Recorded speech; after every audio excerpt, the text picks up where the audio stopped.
Welcome to the Coach's Hot Seat podcast. Hey everyone, welcome back to an all-new episode of the Coach's Hot Seat podcast with Mark Haynes, the commissioner and publisher of CoachesHotSeat.com, the platform that tracks every FBS coach in America by performance, by pressure, and by that contract reality. I'm your host, Mike Leon. Mark breaks down how college football really works, the money involved, the politics, and the decisions, that shape the sport. And in today's episode, we're talking about who actually controls the direction of a college football program, especially when things start to go wrong. Mark, it's good to see you as always. Excited to talk about this. For the people that are out there listening to this, maybe they're new to the business side of college football. Who's actually making the call when a coach's job is on the line? Is it the athletic director? Is it the university president? Or is it that booster that's signing that big check? Thanks, Mike, for having me today. And that's a really good question. So traditionally, it's been the athletic director would make the decision and they would consult with the university president and get his approval. And they would inform major donors and ask for a contribution towards the buyout, which was significantly smaller at the time. Now it is controlled really by the boosters and the collectives who are funding not only the coach's salary and the players' compensation, they're funding facilities, they're funding all kinds of stuff in the athletic department. So they're really making that investment. And if you're an athletic director and you've got people who are funding 60% of your athletic budget, and they all of a sudden demand something and they cut back, you're going to have to cut something back, and you don't want to necessarily face that. So the dynamics have shifted a bit towards those boosters. So piggybacking on that, Mark, how much real authority then do these athletic directors even have? Or is it just, hey, you know what? The collectives, the donor groups, they control the program's money. I have no say in this. Yeah, it's funny that the athletic director is the one who's always hung out to dry, and they're the ones who are quote held accountable for what happens. But as you just saw in Louisiana, the governor got involved, and the governor replaced the athletic director, and then they fired the coach, and then they said the athletic director was permanent, and then he wasn't permanent when the new president came in. It just created chaos, and that's kind of an extreme example, but you see that playing out over and over and over again. There'll be a couple of boosters or collective that will exercise undue influence, and the athletic director is really the face of the program, and so he's making decisions that he might not necessarily make. Let's talk a little bit more about what goes on behind the scenes, because you just gave the example there of what happened at LSU this year. But a coach gets fired mid-season. What in your estimation usually happens behind closed doors before that AD or a statement goes public about why the coach was fired? Well, again, traditionally it's been that there's a series of meetings, and it's usually, well before the firing takes place. They've made a decision, maybe even in the prior season, that at some point the next season that they would let the coach go, and they would line up the money. They would consult with the donors and let them know why. The university president would sign off on it. They would get PR people involved so that the announcement was made to shine a good light on both the coach and the athletic department. It's a mutual parting of the ways, or however they do it. And then, there's some back channel negotiations with potential coaches. So they've pretty much lined up who's going to be next. They have a pretty good idea. And they work to finalize that contract. And then they make an announcement in a few weeks that, somebody else came in as the new coach. That's not the way it's working now. At Penn State, we saw that they started chanting "Fire Franklin" at hockey games and at football games and at other events. And the athletic director woke up on a Sunday morning after being at a game where there had been particularly loud chants the night before, and he decided to remove the coach. So there wasn't a lot of consultation. There was no back channel movements. There was no coach lined up. There was really no plan. And as of this recording, they haven't announced a new coach yet. You better hope it's going to be better than the one you just got rid of. Right. And there's some big shoes to fill with, I know James Franklin didn't win the big game, and that's the complaint about him, but he did win a lot of games, and he ran a really good program.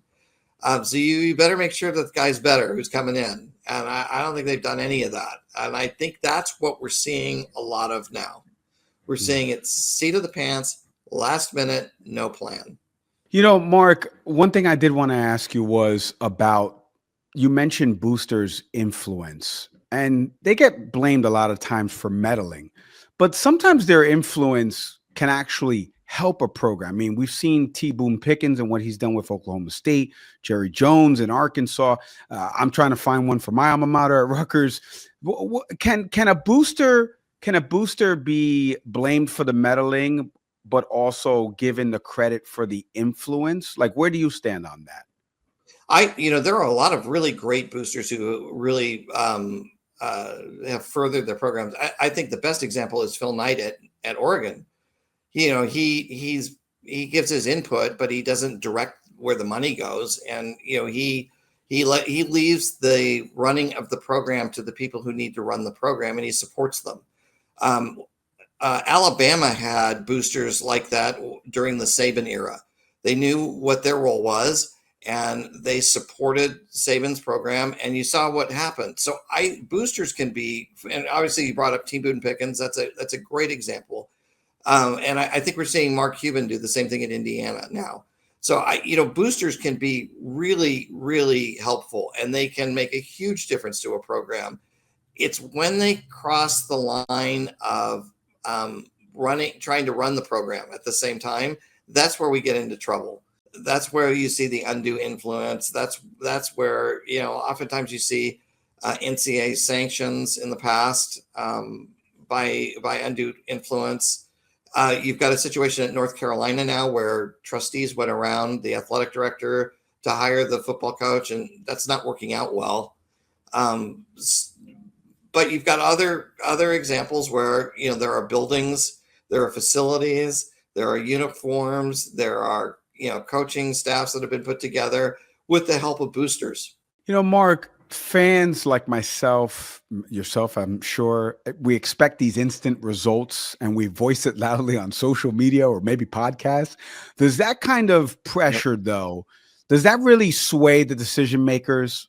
Does it speed it up, or does it just already add to what these ADs were going to do anyway? Does it ever influence anything outside of, voicing it with your almighty dollar and spend? I think it does. I think Pat Fitzgerald Pat Kraft was definitely influenced at Penn State by, hearing the chants and reading the social media boards and the posts on X and Reddit and other places.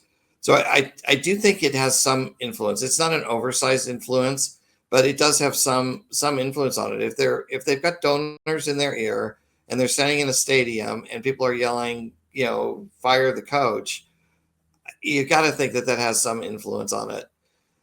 In other cases, there have been ADs who've stood up and been really principled. Jen Cohen, when she was the athletic director at Washington, had to let Jimmy Lake go as the football coach.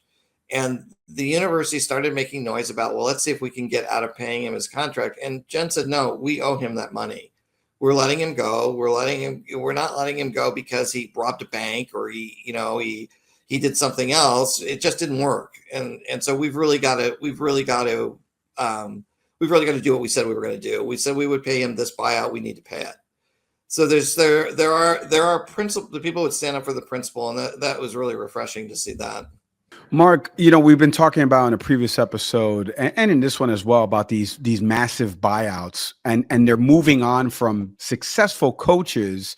How did the system reach a point where it's cheaper to fire the successful coach than tolerate the mediocrity part of it? Well, I think some of this came in with the college football playoff, where, it used to be, you could have a successful season. You may have lost a game or two, and you go to a great bowl game and you end the season on a high note, at that bowl game, win or lose, you end up, on a high note, and you celebrate a successful season. And you didn't have to be undefeated or number one or whatever. You just had a successful bowl game. Now you're into, one of a handful of slots and you're playing for the top team in the country. And, while that's kind of, entertaining, it's created an unsustainable standard. You're realistically, the idea of every team going undefeated every year, it just can't happen. Somebody's got to lose. And that doesn't mean you have a bad coach. You may be in a year where you're developing the next team, and it might take you a few years to do that. You're not going to wake up one day and all of a sudden, boom, you have a brand new, a championship run. And that's happened. You've got those championship runs that have happened like that, but they're few and far between. It's Curt Cignetti right now at Indiana. Saban did it at Alabama, but it took him a long time to do it. Harbaugh did it at Michigan, but it took him a long time to do it. Pete Carroll did it at USC, and it was relatively quick there. But, I don't think most people know that man spent a year following USC's football team around the country. He went to every game with somebody who he coached with in the pros and got input. He spent a year studying and putting together a plan. That just doesn't happen all the time. And so fans need to understand that it takes players time to develop. It takes coaches time to put together their program. And you're not going to win every single game. You're going to lose some. Unsustained was the key word in that sentence. So as we look ahead then, Mark, where do you think the power balance is heading? Like, is it ever coming back? Will the universities ever regain control, or is this is the model that we're here with? It's the donor-driven era, and this is here to stay in perpetuity. I think we're in a middle era right now. So I think the universities are not going to go back to being in where they were in control before. I think you're going to see private equity start to get involved in this, and you'll see more of a semi-pro model that's affiliated with the universities. That I think that's really where it's kind of headed. You're seeing the Big Ten in negotiations now with private equity. We'll see what happens with that. But I really think it's heading in that direction. Mark, thank you for the time on this topic. As always, we appreciate it. Thank you, Mike. Appreciate it being here. And that's it for today's episode of the Coach's Hot Seat podcast. To follow Mark's latest analysis and see where every FBS coach is standing right now, visit coacheshotseat.com. Thank you, everyone, for listening to this episode. But don't forget, like, subscribe, leave a review and comment, or share this episode with a rabid college fan like me. As always, I'm Mike Leon. We'll see you next time. Thanks for watching. Be sure to hit that like and subscribe button and leave us a review in the comments.